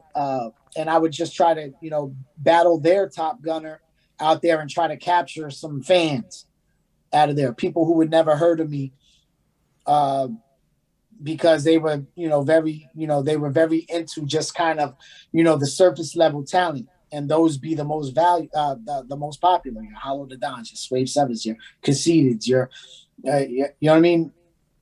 But I would just try to kind of, like, you know, make my bones, go out west and battle, you know, their top talent. I would go to Canada and battle on one of the premier cards. What was it? World Domination 4. Yeah, I did bad that battle. I choked all three rounds. I would have beat him with the material I had. I just couldn't memorize. But it was a learning, you know, it was a learning moment for me. Don't try to prepare for too many battles at one time. I didn't have to take on 2 or 3 battles in a 3-month span. I could have just did one. You know, I didn't know that battle rap was going to progress the way it did, and these opportunities would be plentiful. You know what I'm saying? I was just trying to, like, you know, be the hot hand, and while I got some momentum behind me, just try to capture as much opportunity as I can. And I went to Canada and I stunk it up, man. It was sad. Yo, shouts to King of the Dot, by the way, man. Shouts to King of the Dot. I mean, I don't know. I think Notes was trash. But Yeah. Yeah. Because that's the thing. We watched that beforehand. Like, I did was not. like, when they gave the judgment to him, I was like, what? Even with the stumble, it's like, bruh, like, dude, like, was trash Nathaniel for 3 whole rounds. And Nah, then he brought his I'm with boy him. in, who was And we were wild like, more fire what? than him. And I'm like, what? Your boy is And then he wild better like than you, closed it son. off. Now, the one thing I can say is it's mad Canadian to be like, and I gave, like I put my boy on. Like I could see how that would work in Canada, to be honest with you. Yeah. I'm thinking about it. But still, watching it, I was like, honestly, your shit was nicer. Yo, you notice how when his boy jumped in the battle, I backed him all the way up into the crowd while he was rapping. He's backing up slowly, and I'm just all in his shit, trying to make him forget. Because at the time, I'm frustrated that I you know what I'm saying, I had misplaced my bars. Yeah, And I was disappointed. I was like, why are you? But and I you, was just I could tell you were scatterbrained. yeah, it was a bad day at the office. What are you gonna do? And Day at the look, office man, happens to all of us. for sure, for sure. But I'm definitely I always liken battle rap to one-on-one combat, like boxing and MMA, because of in the sense of like, there's nobody, like, it's not a team sport. Like, you can't, this isn't a basketball team. There's nobody you could depend on here. It's just you by yourself. And like, sometimes you get punched in the face and like you take a L. You know what I'm saying? Like, everybody, I liken it more to MMA than boxing, because like, I feel like in MMA, nobody gets out of MMA unscathed. Nobody gets out of MMA without a loss. Everybody takes a loss eventually, you know? And I think that that's what battle rap is like. Like, there's no winning all the time. You yeah. have to eventually lose, you know? It's humbling when it does happen, though, right? You know what I'm saying? Mm-hmm. Because then you have a chance to just kind of get off, just kind of look at things from a bird's eye view and be like, all right, I could have done more of this and less of this, or I could have done this differently. And this is just, this is just the means of polishing your craft, right? Yeah. You know. I could see how before you lose, you're not as inclined to go study everything you just did. Mm-hmm. Yeah, I've watched it. I've watched it a couple of times, and I think my area of opportunity there was just making sure that I memorized my lines. I Yeah, honestly think that, like, honestly, from like watching it now, right, and not have watched it when it came out, like, I'm like, I just think that you should have stopped like talking out loud about like fucking up. Sometimes people don't notice when you fuck up. Like, it's you who notices you fucking up, and it agreed. makes you, and you then say something about you fucking up, and it makes people be like, you fucked up. You know what I'm saying? But like, most people would Yep. not even fucking notice the shit if like Yeah, you I didn't didn't like notice mention it it. You know? because I was Agree. sitting I there. agree. So you also got to understand, I'm real annoyed with your opponent at that moment because there's Yeah, something about exactly. his He's like so slow, trash. but it's the Yeah. way his like slow delivery was not. Because I mean, I don't know if he was trash or not. It just made me not want to pay attention. So then I didn't even, and then you do your thing, and I'm like, that's more enjoyable for me. And I'm not just saying that because of whatever. Like, I just felt that, like, Now you have that. Your shit let was better. me spit my. And I'm like, I mean, you could be. I don't care how late that is. The way he did it was not appealing to me. Yeah, nah. He definitely sounded like he was riding a short bus at school. But I, like, I was like, is he on pills? Like, that was my first thought. Anyway. yeah, also. Maybe he might have been, but it's what I'm saying. It's just how it happens, man. I didn't even go in there with expectations of losing. You know what I'm saying? And as a battle rapper, you're just supposed to have that righteous confidence. You know what I'm saying? That you're gonna go in there and win the battle. But when if you drop the ball, you really just kind of try to reconsider your approach. Yeah, and that's It would important. be And then, wise. but then you battled again, because Oh yeah, that's what's. yeah.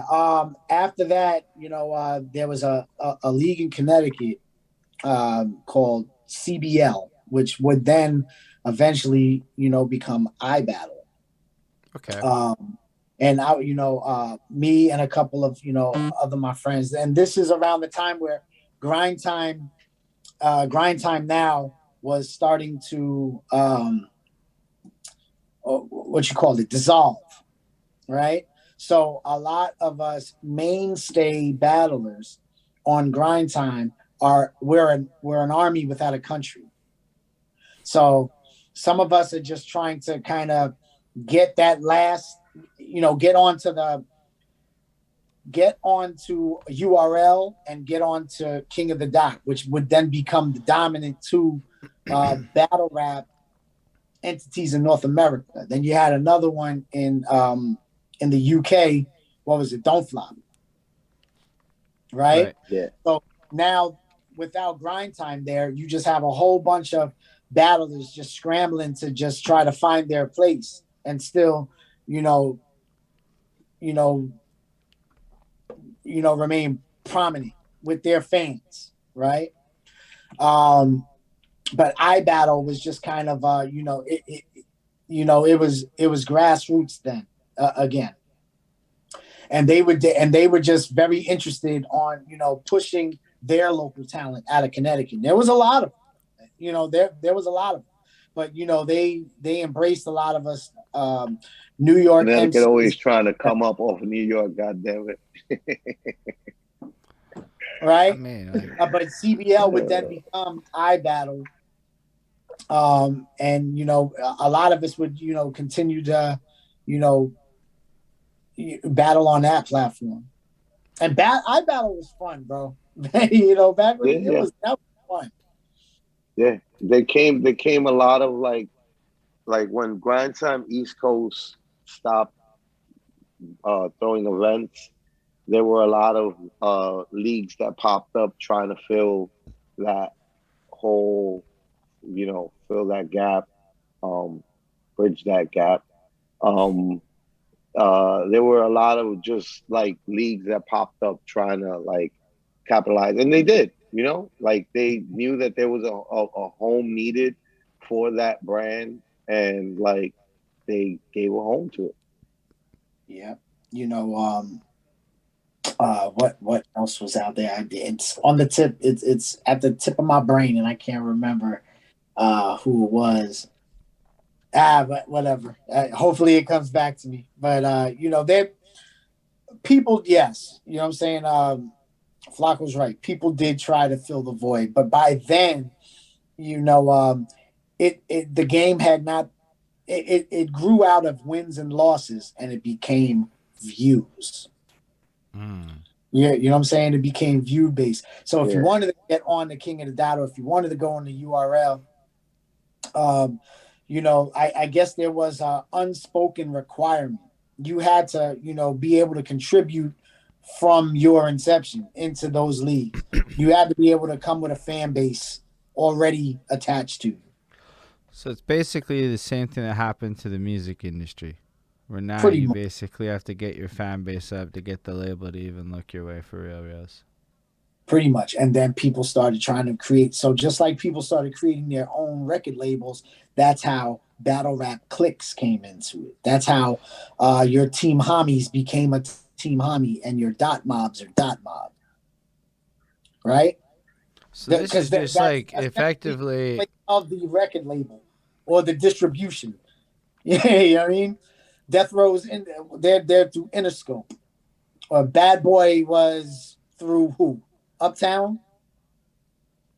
Yeah, you know what I'm saying? Yeah. Something like that. So that's how you get battle rap clicks. Facts. That is kind of pretty much exactly how it works. And that's how I ended up on Team Homi Records. I would continue on Team Homi Records, right? Can you imagine? So yeah, do you absolutely ran like modern Death Row. People getting beat up for dumb shit. What, son? You let him rob you? You getting beat up. Yeah. So when do you start messing around with music and stuff then? You know what? In the absence of having events, a lot of the artists in the team in Team Homi did, make music. And originally, when people got into battling in this YouTube era, it would be for them to. It would just be a way for them to be able to showcase their talent, and if they got music dropping, you're gonna buy the music along with it.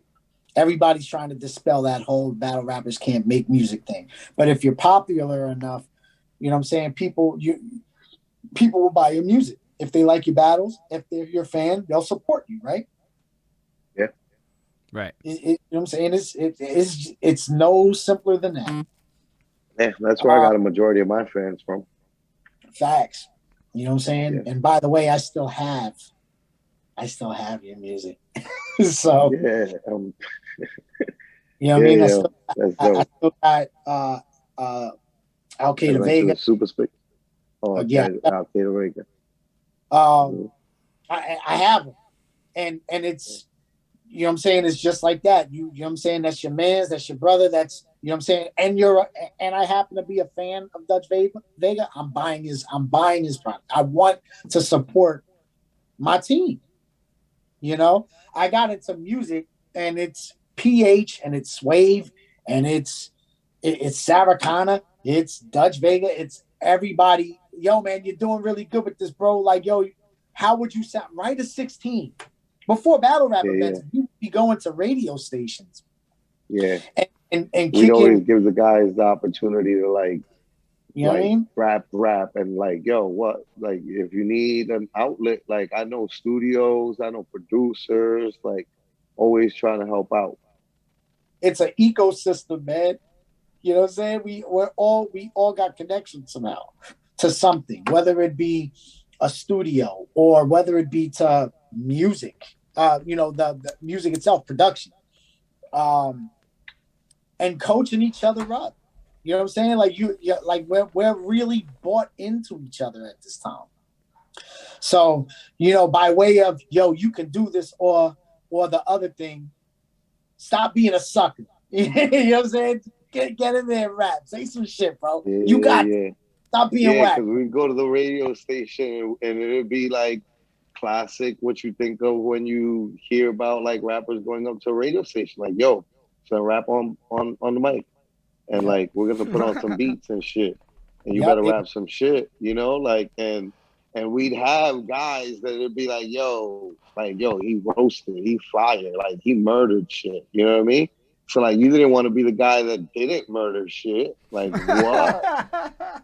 Who wants to be that guy? Nobody. Yeah, nobody wants to be the not murdering shit guy. I'd be bashful. You know what I'm saying? Sometimes, but my team would be, on me like, yo, did you write that yet? Did you write this yet? We got a session booked for this date. Have your shit ready. And, I would show up and, and that's, oh shit, this works for that. Yo, this shit's fire. And that's how I started, doing music. I don't have a catalog of music. You know what I'm saying? I probably got 6 or 7 songs featured on Team Homi tracks. You know what I'm saying? So I never made an album. I just never had, the time to invest to it. Still me, just trying to provide for a family, and how time takes. Time is valuable, and I'm moving up in my professional career, and I couldn't do that, but I would have 16 or I would have 24 for the next session, and I would find myself onto Team Homi songs. That's dope stills. Like that's a pretty a pretty solid group of rappers to be rapping with, and they have made it abundantly fucking clear to me as I've talked to Team Homi members. It's not exactly simple to be a Team Homi. Like, no. Like they're not. It's not like I could just go be a Team Homi. It's not how it works. I mean, yeah, but I don't even hate shit enough, is what I understand. There's requirements to this shit that I don't fully understand. I mean, no, Sarah probably would argue against it, but yeah, I guess then that means that I mean, there's a certain type of energy that that you gotta bring with you. You know what I'm saying? a confident energy. And also, you know, it would be helpful to have, you know what I'm saying, to be able to contribute to, you know what I'm saying, or contribute to us, whether it be, you know, your time, your attendance, somebody just, you know what I'm saying, to talk to, show up when the shit's about to jump off and you gotta fight. You know what I'm saying? There's money. You know what I mean? Like, you know, and these are not the things that make you, you know what I'm saying? Listen, man, somebody got $1 million, you know what I'm saying, to spend. They're not going to be Team Homi because they got $1 million. You know, it's character based. You know what I'm saying? Like, and I think that's fucking cool, though. Like, it's like, because, like, I'm fascinated by the idea of collectives achieving things, and it's really, like, a functional collective derived around this common desire to be around each other. And it just so happens that a lot of y'all make music, but not everyone. And it just so happens that, you know, like, and that's what gets really cool about Team Homi is how it's really like, it's almost like a fraternity of sorts. But it's a brotherhood, more or less. And it's like more than less. It's a brotherhood, man. Yeah, no, I mean, it's all those things, right? Like, it's all those, like, descriptive words, like, that describe exactly these functions, you know? Camaraderie, squad, a team, right? Because team is built into the name. Right. You know what I mean? Like, so, yeah, like, it's all those things. And it's cool. To this day, and we will support each other to this day, man.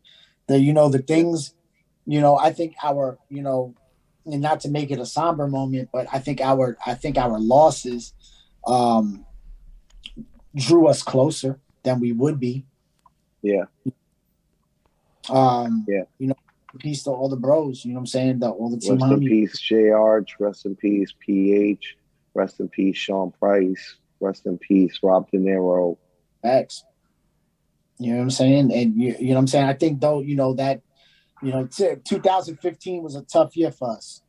You know what I'm saying? When we sustained the loss of, you know, these brothers, man, and, you know, these guys, solid, you know what I'm saying? Solid brothers, man, you know, contributors, supporters, no matter how popular or, you know, if you're not even charting. You know what I'm saying? You know what I'm saying? The brothers had your back. You know what I'm saying? And you know, and we've fought hard to maintain that, man. You know, throughout the modern battle rap, you got crews who form and they dissolve quickly. We're not that. Battle rap drama. And like that's why they always dissolve. It's all battle rap drama. It's like, what the fuck? Are you guys a fucking glee club? Like, you know what I mean? Like, you better fight and get over that shit, you know? Yeah. You know, and I think the community relies on, you know what I'm saying, that. You know what I'm saying? The stability that we have amongst us, you know, the battle rap community relies on that. You know, if you are a battle rap fan and you know who Team Homi is, or you will soon become familiar with him. That's true. There's lots of Team Homi bars and a lot of Poison Pen. There's just a lot of Poison Pen out there. Yo, listen, man, for the course of, I want to say 7-8 years, any major battle rap event in North America had a Team Homi member in it, man. You know what I'm saying? It ain't right to say it for none of us involved, man. Yeah, somebody somewhere was Team Homi. That was in the building, for a fact. Yeah, it's fantastic. So, like, because the last battle I saw on the Verse Tracker thing is like 2013 or 15. So, are you battling still? Like, what is the state of the battle life of Peace God at this point? Well, you know what I'm saying? You know, like I had mentioned before, Screem is no longer my battle rap name. You know, right, that makes sense. So, you know, I'm trying to mature my flow. You know, I'm an older guy now, and I'm just trying to, you know, have everything that matches it. You know, as I step back out into into battle rap. I'm just trying to not so much create a new identity because I'm still going to be who I am. I'm still Team Homi, always going to be. But you know, I'm just trying to move. I'm just trying to move up with the times. You know what I'm saying? And you know, hopefully I'll be able to. I've had enough time away to where I can just, you know, capture some opportunity that I missed out on. You know what I'm saying? I have a lot of allies in, you know, in you know, who are set up, you know, in battle rap to, you know, help me gather, you know, gain these opportunities, man. I do want to take advantage of it, and I do want to contribute back to the culture. You know, you got a lot of guys who are coming back off the bench. Your Madnesses, your Johnny Storm. Shouts to Johnny Storm. Shouts to Madness. You know, a bunch of us you haven't seen in a while. You know, who want to get back in the ring and, you know, show that, you know, we still got this. Yeah, you know what I'm saying? We're like fighters. We're like fighters. We love to. It's like, nah, that don't really go away. You're always like, yo, I'll body you, B. Like, fuck out of here, son. Like, what? Don't make me get angry. Like, I'll start writing about you. Yeah, facts. So yeah, you know, I'm hopeful that I'm able to just, you know, capitalize on these opportunities, you know, that are out there, man. That's amazing. And do you have any plans in the future of creating your own music project, given you get the time? I want us to finish the existing Team Homi project we have, man. We're probably sitting on like 30 songs that are not released yet. So, you know, I want to get that out first before, and, you know, and see how it does. And then, you know, us as a team decide what we want to do next as far as music. A lot of our members, you know, are doing their individual projects, you know, in absence of us putting out a team project. So, you know, you got Moneybags, who's out there, Wave 7, who's out there. You know, and Mac Myron. You know what I'm saying? Make sure you follow him on Instagram, MackMyron. I gotta say that. You know what I mean? Mac Myron is so nice, bro. Yeah, so, you know, everybody's out there, you know, still trying to, you know, they're still making their mark with their individual projects, and then we're gonna reconvene at some point in the very near future, and, you know, put out a project, or just, you know, polish the project that we do have waiting, you know? Yeah, it's incredible how much you, like, put the team first. For sure. Yeah. The greater good, man. The greater good. No, I mean, Peace, God's a team player. But it's like incredible. I don't mean it like from like, it's almost like you don't encounter that energy as much as you would like to encounter that energy. And it's like, we honestly, were literally just talking about it off camera before we got on camera. I was like listening to you because yesterday I was a little pettier than I wanted to be on camera. It wasn't my best moment, and so I'm listening to Peace God today, and I'm like, yo, say word, this dude's like inspiring me to like think about the perspectives a little bit differently, and like, you know, maybe I can reapproach it. I'm like, okay, say a word, right? And that energy's dope. Thank you. Yeah, facts. Thank you, man. You know, ever since, you know, as far as I remember, man, I try to always add value to my friendships and my relationships, man. You know what I mean? You know, I think I get joy out of that more than anything. You know what I'm saying? I want to entertain my friends. You know what I'm saying? I want to support my team. I want to uplift my team. I want to meet everybody at the level they at and bring them up. And I want somebody to do that for me. Somebody did. You know what I'm saying? Right. Somebody did. So I want to be able, now I'm the older guy, you know, amongst my peers or in the battle rap community. I want to, you know, meet people at whatever level they're at and elevate them. That's what I'm about. Yep. That's incredible, Stills.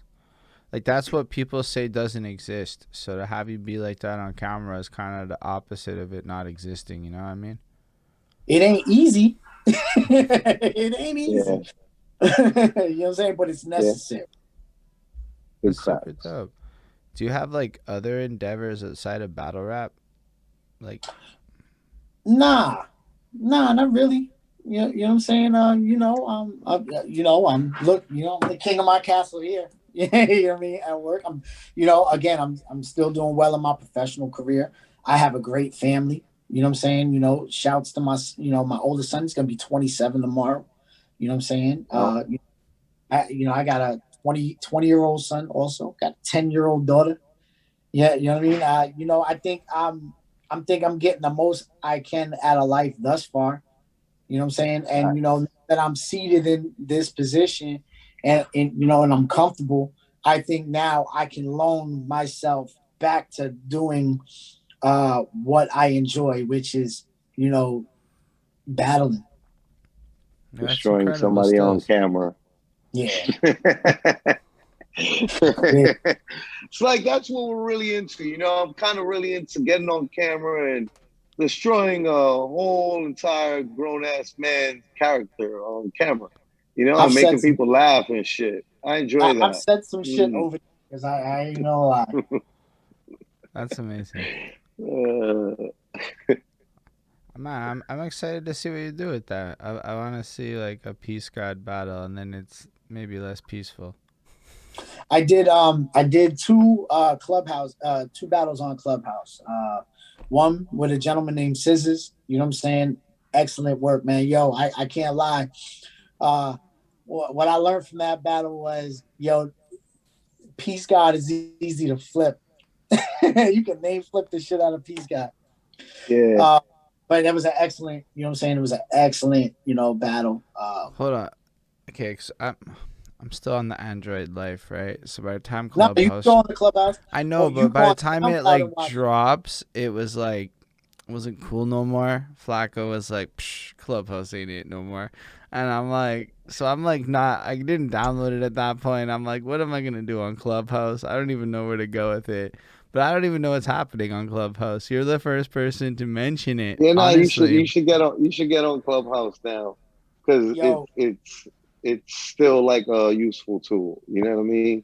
Like, my fault. I might have steered you in the wrong direction. You know what I mean? No, but it's not just you. I don't know anybody using Clubhouse. Nah, you do though, because now you've talked with Peace God, and you talk with Quest McCody. Right. And Quest McCody is heavy on and that group, it's good for us to both be in there, And I'm barely in there right now.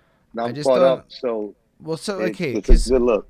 You gotta understand, at this point, Clubhouse ain't mainstream enough for it to just be like an understood concept of like, okay, so I get that it's phone call podcast shit, like an interactive, it's this on a phone with no video ish in rooms. So like y'all have your own rooms, and then you do battles in these rooms now, like events and shit is popping off. Right. I think it's a good way to just, polish up. Like, you're in a room with a whole bunch of people. You know what I'm saying? You do get to perform, you get to capture, the fan base that's in the room, and also you get the chance to interact with, with the people, and kind of see what they're vibing with. You're able to gauge where you are and what you could work on or what you're doing really well.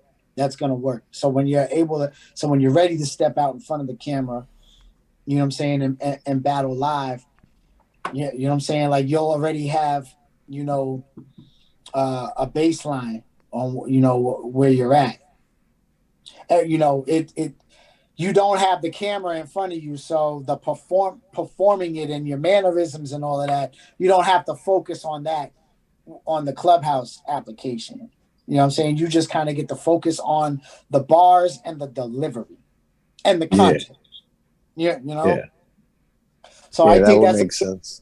I think that's a good introductory tool for aspiring battle rappers or anybody who's ever thought about, competing.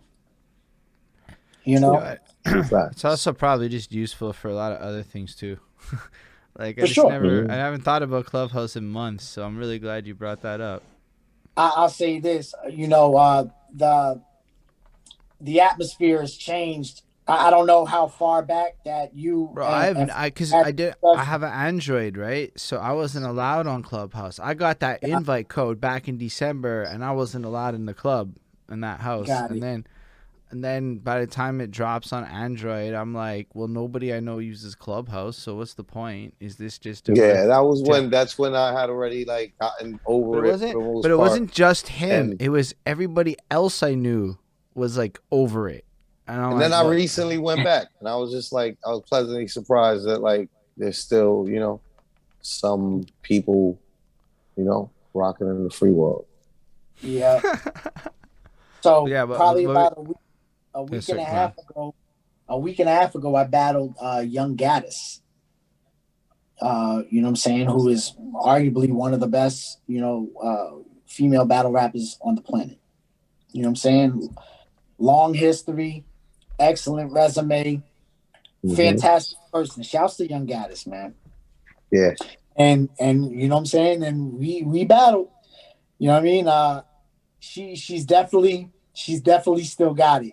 I definitely took everybody on a ride. I'm happy. Yeah, I mean, she just finished battling too in the KOTD tournament, and she definitely was killing it. So like, yeah, nah, Gaddis doesn't ever lose her touch. She definitely is like top 5 women in battle rap.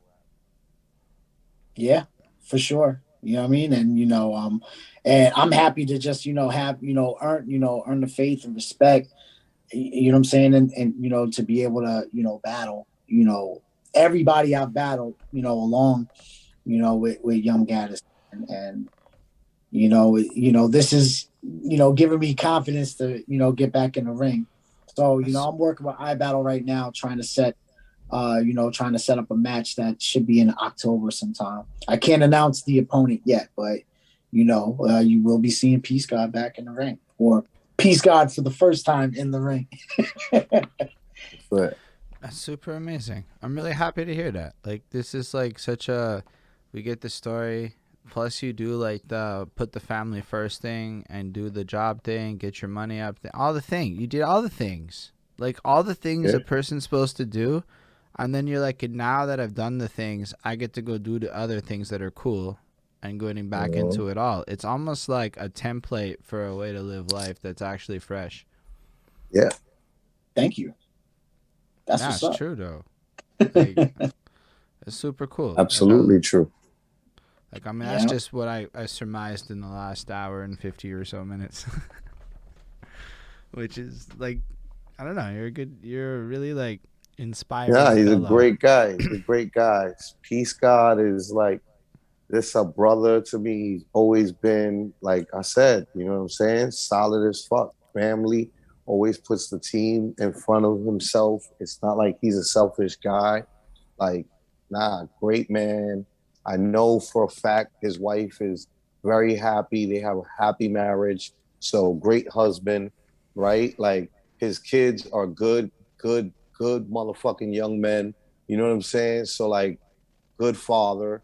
You know what I'm saying? Like, the bro Peace God is a good man. You know what I mean? And those are rare in this day and age. So that's amazing. Props to you for life, bro. You know what I mean? Like, I'm gonna go ahead and also use the opportunity to say, you know what I mean? Like like, yo, props to you forever. I'll always love you. You know, you're always my brother. You know, no matter how much we argue about whatever, I'm always gonna fucking love you. You know what I'm saying?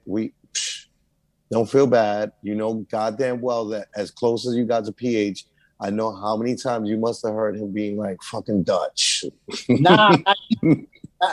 We used to argue all the time. You know what I mean? We all did. But that's what we do. We're brothers, bro. Like, we all did. Fucking, so like, I'm just arguing. Yeah, but like, I love you for life. You know what I mean? Like, and like, know that like you got a brother in me. Anytime you need anything, you know, like anytime that you hit the town, you know what I'm saying? Let me know. Facts. I absolutely will. And you know, listen, man, thank you. You know what I'm saying? Yo, congratulations on, you know what I'm saying, on this platform. You know what I'm saying?